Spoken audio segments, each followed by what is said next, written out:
आणि आता थेट जाऊयात पुण्यामध्ये शिवसेना ठाकरे गटाचं सध्या आंदोलन सुरू आहे।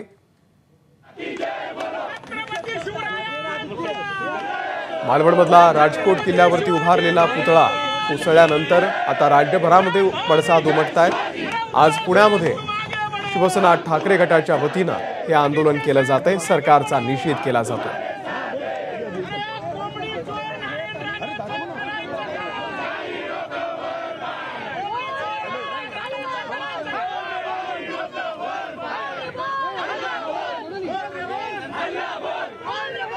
तर पुण्यामध्ये ठाकरे गटाचं हे आंदोलन सुरू आहे।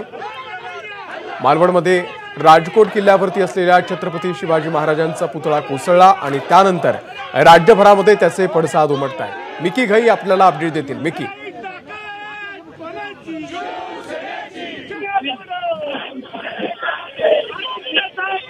पुण्यामध्ये ज्या पद्धतीने ठाकरे गटाकडून या ठिकाणी आंदोलन सुरू आहे, स्वतः सुषमाताई अंधारे या ठिकाणी उपस्थित आहे आणि बालगंधर्व चौकामध्ये अक्षरशः रस्त्याच्या मधोमध बसून या ठिकाणी या आंदोलनाला सुरुवात केली आहे।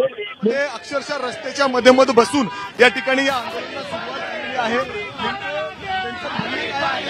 त्यांच्याकडून जाणून घेणार आहोत।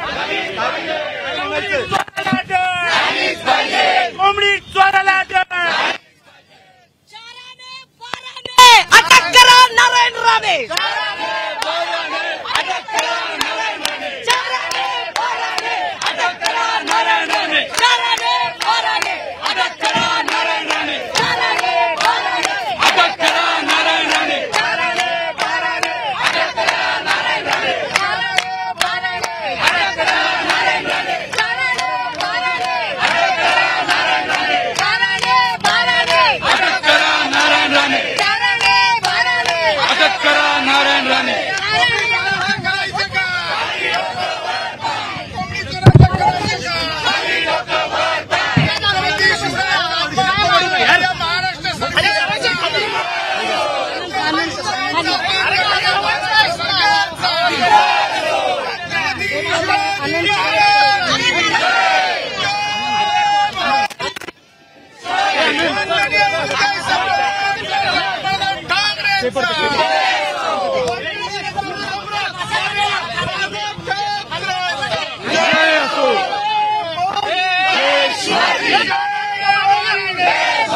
अरे वो खाली घ्या,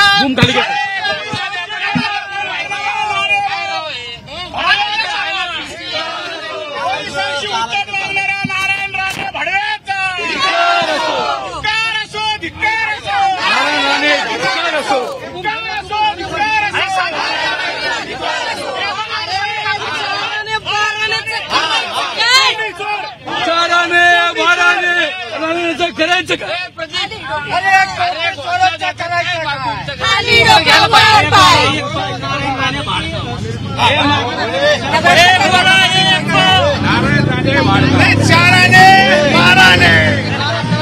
दादा, तुम्ही रस्त्याच्या मधोमध बसलात, काय मागणी करता इथं?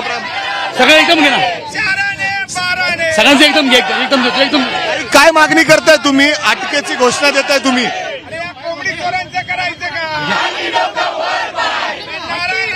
ज्या राज्यामध्ये गृहमंत्री ठोकून काढायची भाषा करतात,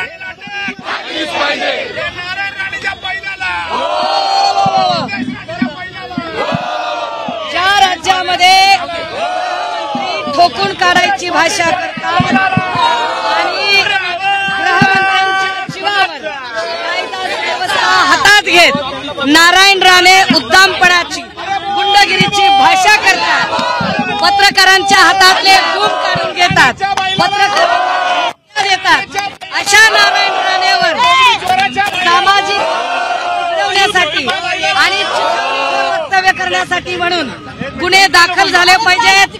शांतता भंग करण्याचा गुन्हा नारायण राणेवर दाखल झाला पाहिजे आणि नारायण राणेंना अटक झाली पाहिजे, म्हणून आम्ही अल्टिमेट देण्यासाठी हे आंदोलन करत आहोत। काल त्यांनी भाषा नारायण राणेंनी जी भाषा वापरली तो त्यांच्या संस्काराचा भाग आहे। नारायण राणेंनी त्यांचा संस्कार, त्यांचा इतिहास दाखवलेला आहे आणि तो इतिहास काय आहे तो इतिहास मी बैजवार पत्रकार परिषदेमध्ये सांगणार आहे। काल ज्या पद्धतीने एबीपी माझाचा बूम ओढायचा प्रयत्न झाला, एबीपी माझाचा बूम ओढणं, पुढारीच्या पत्रकाराला दमदाटी करणं, महिला पत्रकारांशी असभ्यतेने वागणं, पत्रकारांच्या अंगावर धावून जाणं, पोलिसांना दमदाटी करणं, पोलिसांच्या अंगचटीला येण्याचा प्रयत्न करणं, हे सगळं लॉ अँड ऑर्डर विस्कळीत करण्याचा प्रकार हा दस्तूर खुद्द गृहमंत्र्यांच्या मुळे चालू आहे. आमचं असं स्पष्ट म्हणणं आहे की नारायण राणे आणि त्यांचे चाराने बाराने या कळसूत्री बाहुल्या आहेत. मुख्य सूत्रधार जे आहेत ते देवेंद्र फडणवीस आहेत. सूत्रधारांची इच्छा आहे का की महाराष्ट्र कायम सांप्रदायिक विभाजित झाला पाहिजे, महाराष्ट्र कायम अशांत राहिला पाहिजे. देवेंद्र फडणवीस नावाच्या सूत्रधारांनी आता उत्तर देण्याची गरज आहे की नारायण राणेला तुम्ही जाणीवपूर्वक फक्त आणि फक्त महाराष्ट्र अशांत करण्यासाठी मोकळा सोडलेला आहे का? काल जे नारायण राणे म्हणाले की इकडे यायचं नाही, इकडे यायचं नाही, शिवाजी महाराजांनी बांधलेल्या गड किल्ल्यांचा 7-12 हा नारायण राणेच्या बापाचा नाहीये, हा 7-12 महाराष्ट्राच्या बापाचा आहे. नारायण राणे आणि म्हणून नारायण राणेंवरती सामाजिक अशांतता निर्माण केल्या प्रकरणी, सामाजिक सलोखाभंग केल्या प्रकरणी, वारंवार चिथावणीखोर वक्तव्य केल्या प्रकरणी नारायण राणेंवर गुन्हे दाखल करण्याची जबाबदारी देवेंद्र फडणवीसांची आहे. आणि जर देवेंद्र फडणवीस नारायण राणे यांच्यावर गुन्हे दाखल करणार नसतील तर याचा अर्थ असा आहे की नारायण राणे, नितेश, निलेश या निव्वळ बाहुल्या आहेत. मूळ देवेंद्र फडणवीस खरे सूत्रधार, ज्यांना जाणीवपूर्वक इथलं वातावरण खराब करायचं आहे. भविष्यात फक्त शिवसैनिकच नाही, कारण सरकारला आंदोलन हाताळता येत नाही, सरकार आंदोलन चिरडण्याचा प्रयत्न करतं. मग ते बदलापूरचं आंदोलन असो किंवा काल केलेलं शिवप्रेमींनी, सरकार आंदोलन चिरडण्याचा प्रयत्न करतं. अशा सगळ्या परिस्थितीत शिवसैनिक असो, पत्रकार असो, पोलीस असो किंवा नागरिक असो, सामान्य कुणाच्याही केसाला धक्का लागला तर याची जबाबदारी राणेंची नाही, याची जबाबदारी देवेंद्र फडणवीसांची असेल. हे फडणवीसांनी लक्षात हा ते काय काय करू शकतात त्याची मी पत्रकार परिषद वेगळी घेते दादा, मग 5 मिनिटांमध्ये घेते. त्यांचा अख्खा इतिहास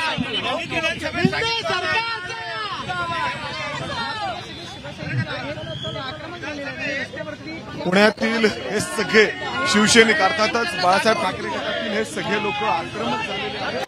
आणि जर आपण बघितलं तर अशा पद्धतीने हे रस्त्यावर उतरून या ठिकाणी आंदोलन करताना दिसत आहेत, आंदोलन करतायत, रस्त्यावर बसलेले आहेत.